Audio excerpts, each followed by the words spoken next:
you this year.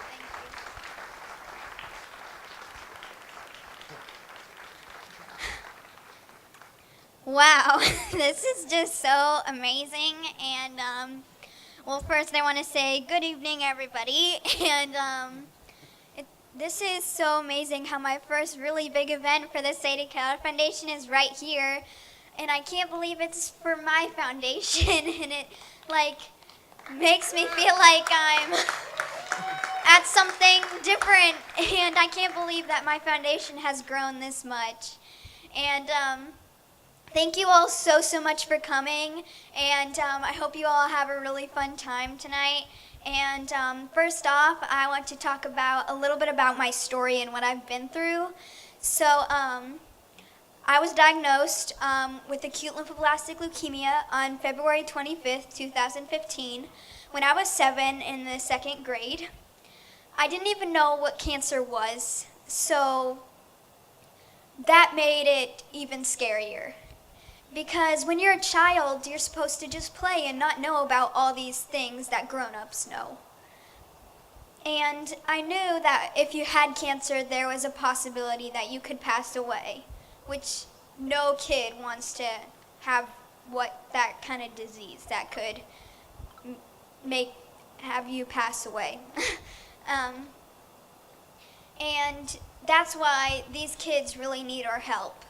And I started chemotherapy that night on February 25th. And the rare side effects began.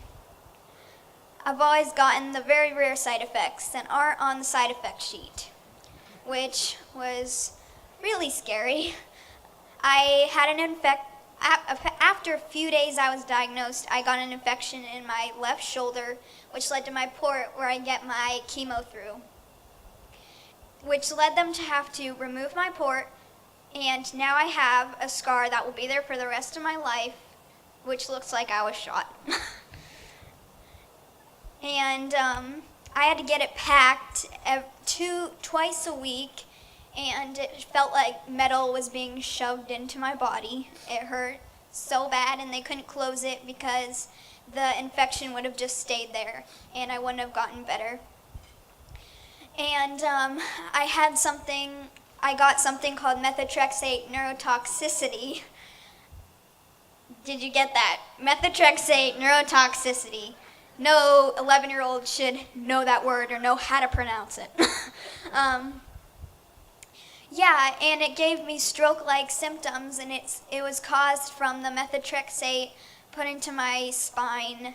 And in the video, you could see that I had to be put to sleep when they would stick a needle in my back and put the methotrexate in there to make sure that there was no cancer cells hiding, because they did not want it to come back, and I didn't either. So that was really scary, and I got that 3 times, and I had to get 18 spinal taps. And I was 8, I think, when I got the first one. And my parents weren't home. I was with my grandma, and I didn't know what was happening. And that's not all. I also had to go to the ER hundreds of times because I would get a fever. And the doctors make sure that you don't get sick and try not to get sick whenever you have cancer, because it can just have you be in the hospital and make you feel even worse than you are. I just turned this one, but I didn't check it. I bet this is about 5. That's why I started the Sadie Keller Foundation, because no kids should have to go through this, you're not even a quarter especially away. at a young age.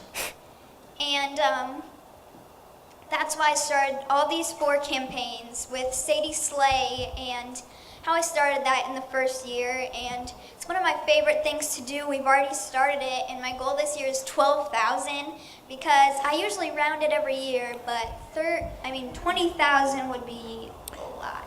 She's and introducing I keep these me, in my right? house. Yeah. Okay. So she speaks and she introduces herself. yeah, just Okay. build it up just a little more. But these toys go to hospitals all around DFW on oncology floors and are making kids happy, which is what I want to do. and also milestone gifts. And I thought about milestone gifts because you reach so many milestones in your treatment, and it could be for whatever, finishing treatment, finishing remission, finishing radiation, a bunch of stuff, and it could depend on your cancer too.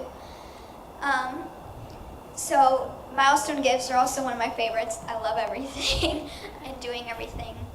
And now we're just starting parent packs, and I'm so excited about them because they're for the parents. And it's if you are a parent and you and your child are in the hospital for long periods of time, like I was for 1 month. And these books come with a bunch of gift cards, gas cards, Uber Eats gift cards, because that hospital food gets pretty disgusting after a while. So it can help them out. And then lastly, what I've been doing for years is lobbying and lobbying for more awareness. And it's one of my absolute favorite things to do. I went to DC not that long ago because I won a award called the Rare Voice Award, which was so amazing.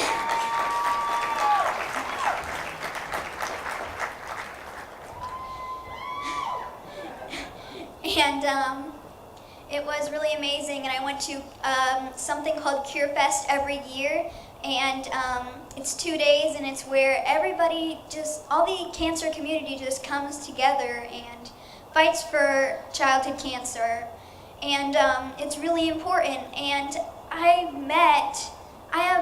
feel like I have more friends who have survived cancer or who have had cancer than actually kids who haven't. And they're just like me, and they know what I'm going through, and I know what they are going through. And you could see a picture of me and two of my friends, Vera and Lily. They are my best friends in the whole world, and I love them so much. And I met them at Cure Fest, both of them, and if I didn't get cancer, I wouldn't have been here right now, and I wouldn't have met all of you amazing people, and so I would have never changed it back. And if I would go back and make myself not get cancer, I wouldn't, because I feel like I'm making a difference, and that's what I'm trying to do. And I'm not doing this for any awards or because I want to be famous. I'm doing this because kids need a voice for childhood cancer. Good Lord.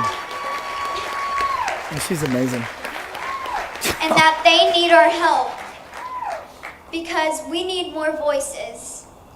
And if we all come together, then we can.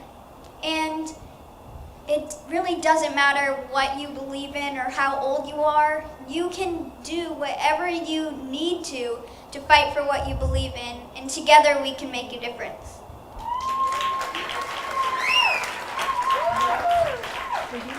So are you all ready to raise some money? Is what they can buy it for. After we get done, I'll make some Let's announcements. start the live auctions, and I would like to introduce my friend Lewis.